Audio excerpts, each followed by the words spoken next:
Hello, I'm Philip Stoughton. I am at the Washington, D.C. office of the Global Electronics Association, and I am joined by their intrepid leader, John Mitchell. John, always a pleasure to see you. I just wanted to congratulate you on last year. I think the renaming and everything you did around that was hugely successful. Oh, so thank you very much. Nice job, and I know it's a huge team effort, but... Oh, absolutely, yeah. I mean, spanning the globe as we do with, and having this rich, multi-decade history, there's a lot of concern about trying to change a brand that's as iconic as IPC, and we cheated a little bit. We kept it. So we still have IPC standards, we still have IPC certification, but now the overarching brand is the Global Electronics Association, which we feel, really just represents who we are. Yeah, it just dropped in so naturally, didn't it? And that, I think in June we were in Brussels together and you were giving people a sneak peek, and by the end of the year it just felt like it was naturally part of everybody's vocabulary. So great job. Anyway, I wanted to start by exploring some of the big trends this year. We've just come out of a CES, and it's always a time of year where we're thinking about what's going to have the biggest impact on our industry, both in terms of technology trends, but also, geopolitical and political events. So if we start with technology, the elephant in the room is AI. That seems to be impacting everything. Yeah, AI is touching, and I get a little testy about AI. Marketing folks are throwing around the term AI with way too much frequency. It's just not really AI in 90% of the cases where they're using it. But hey, it's selling them for them, so I get that. So you've got AI, changing the speed at which we operate, the amount of information that we're able to take in and crunch. We've had big data for a decade or two now, right? But we haven't been able to do much with it. Well, now we can, and that's fantastic. The other, as you talk about technology, I was a little surprised. I was talking with some of the leaders of industry, and I'm always asking them, because they're living this. Where do you see it going? And they're like, 26, robotics. Yeah. And when I went to CES, boy, that was slapping me in the face. There had to be at least 200 different distributors of different types of robotics for $5,000 now. You can have your own robot. Yeah. And it wasn't too long ago that 3D printing was $5,000, and now it's just a couple $100, So I think that's going to be another big thing to change the way we live. Yeah, and it's fascinating, isn't it? You see these things deployed domestically, and same with AI, and then you think about how is it going to be deployed in the factory, and you see how that changes in different parts of the world. It's fascinating. When you look at the geopolitical situation, we had a year last year which I think was quite unprecedented in terms of disruption, particularly around the tariffs issue. It kind of felt that everybody was panicking about tariffs and constantly talking about them. Now when I speak to people about tariffs, it's like, yeah, we've got a strategy for that. We deal with that. We have to be agile. It's made us more agile. Do you think geopolitically we've settled into this current climate? I know it's challenging. From the political side of geopolitically, I think it will continue to be used and used and leveraged to various effects. Yeah. But in terms of getting used to it, we're more used to it now. But as I talk with industry, every time there's a change, and the changes have just been happening so fast. Yeah. And they're on again, off again, and this is probably more disruptive than actually just having them. Yeah. Because say you're in the EMS industry and you have all of these customers that you're having to deal with. Every time there's a change, every single one of those customers wants to know what that impact is for them. Yeah. And then if it changes again next week, you got to do that work all over again. So there's a lot of spinning that's going on, and really a lot of inefficiency with the frequency of changes. Yeah. And that to me is the challenge. Our industry, the electronics industry, is fantastic with dealing with change. It is our nature. Try to think of something you used 20 years ago that you're also using today in the electronics space that hasn't advanced significantly. It's tough. Unless it's in space, because it was stuck there. So we're good at handling change. It's just some of it feels very ineffectual. Yeah.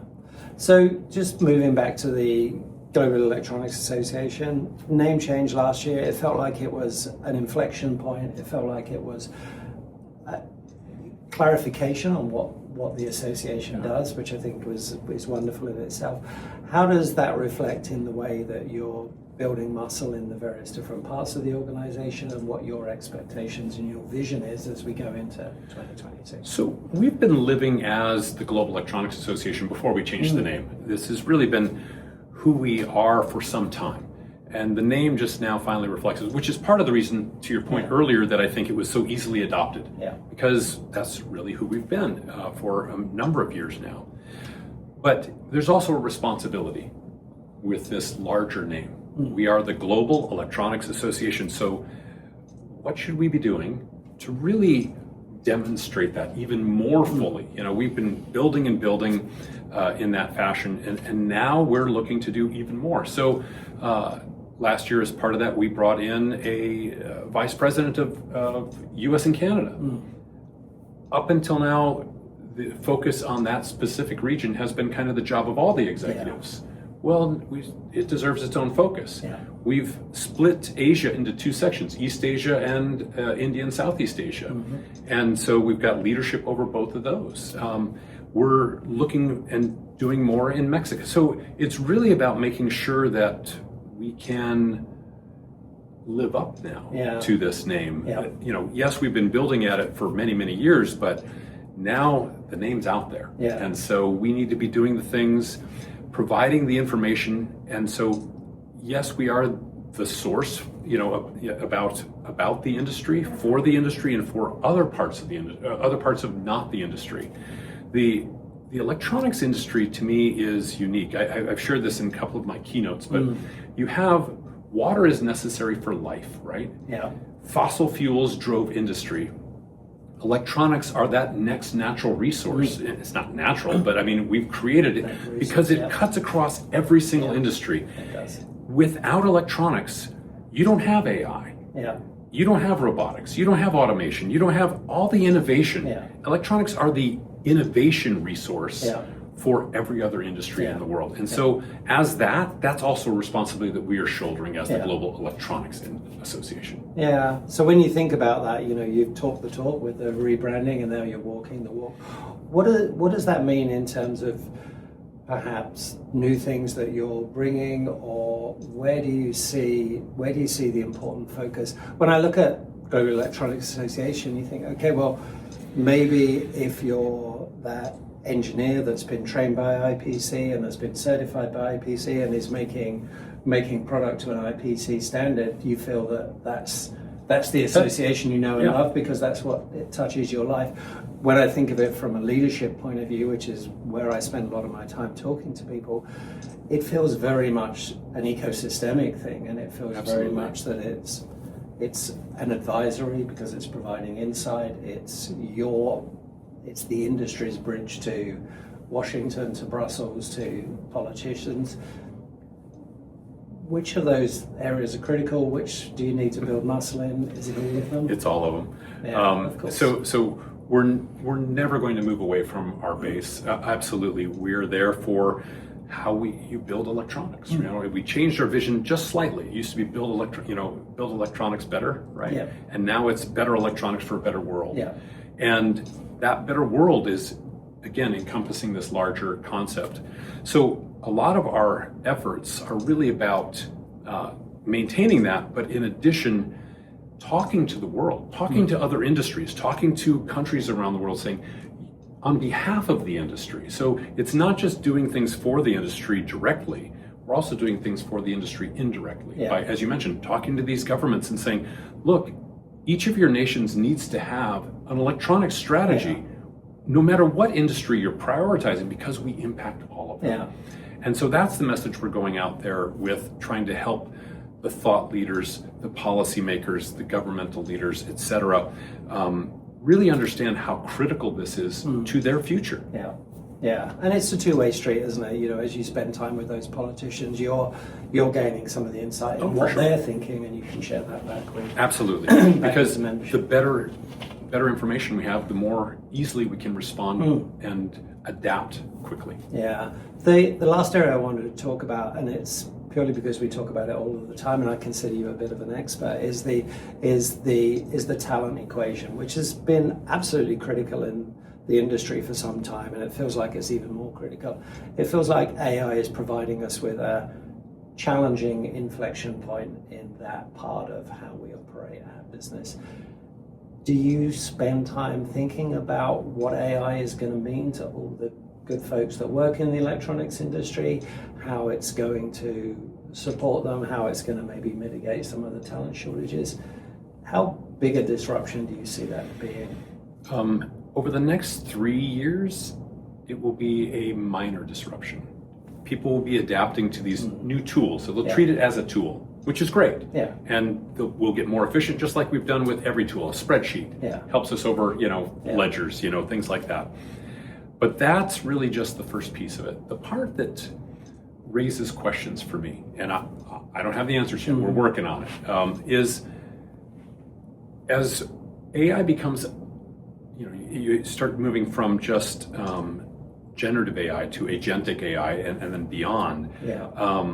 When you start with agentic AI, you start talking about these agents acting as employees. Yeah. And the kinds of tasks that they're going to do very, very well are repetitive tasks. Yeah. Well, think about your incoming population of students, people coming out of university, people just entering the industry. What are the first jobs that they do? Yeah, exactly. These are exactly those things. Yeah. So where are they getting the skill set to move to the higher level jobs when the current set of people who are in the higher level jobs retire? Yeah. And I don't have a good answer. No, that's one of the things that I heard brought up very recently was that AI could have a huge impact on internship. The fact that every job that's done by an intern can potentially be done by an AI agent, which I think poses just a huge risk. It does, to the future of our capabilities. And I'm sure we'll figure it out. I have great faith in our ability to sort this out. Yeah. I just don't have a good answer. But to me, that's one of the biggest looming problems about AI in the workforce. Yeah.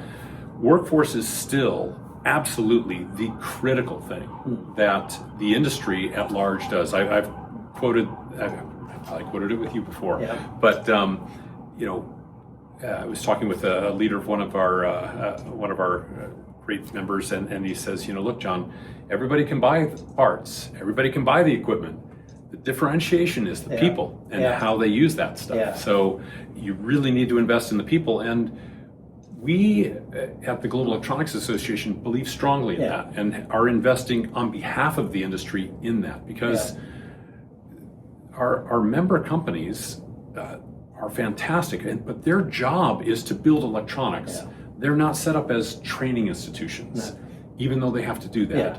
So we're investing on behalf of the industry so we can supplant that and give them some consistency, and literally just like we do standards, we're grabbing expert information from hundreds of companies instead of you being stuck with just your one expert at one company or one site or something like that. So that's how we're going to have that job till the end of time. Yeah, and I think it kind of underlines the way that you tackle those kind of problems. It's that approach of bringing everybody together in a collaborative environment. Global Electronics Association events always feel like that safe environment. Where people we're a convener. That's what we do. Absolutely. You bring everybody together, and I think that trickles down into everything you do, but it also trickles out into everything the industry does. And it's one of the nice things about being a nonprofit is we provide that safety net around that. Otherwise, you get into this commercial issues. Yeah, are you doing things illegal that you shouldn't be doing? So we are able to do a safe and provide a safe and protected space where people can talk together and solve real problems. Yeah. Next event coming up is Apex. Yeah. Anything new and exciting that we should be aware of? I think I spoke to Lorena. There's a Mexico pavilion again this year, which I thought was great. And you're going to see a central portion on the floor where we're going to be rotating a lot of different types of information. And so you'll see an advanced electronics packaging forum that goes on there. You'll see other aspects pulling it as well. I don't have a list here, but there's a whole, now we're putting that central on the floor, so it's just kind of a rotating thing. Yeah. So it pulls people through the exhibits as well, so they can see what's happening. But it's again, just highlighting how diverse this industry is. Yeah, and it's a really nice flagship event. Certainly in the US, it brings everybody together once a year. So, and the leadership day that you open up with on Monday, I think people find very, very valuable. So, are you going to be speaking again at that? I think I know am. You're speaking one of the lunchtimes. I'm doing the lunchtime and then the business meeting on it. So I've got a couple of lunches, so people can, if they're bored with my talking, they can keep eating. Yeah, there you go. That's the way it should be. John, never boring, always a pleasure. Thanks so much for your time. Thanks, Phil.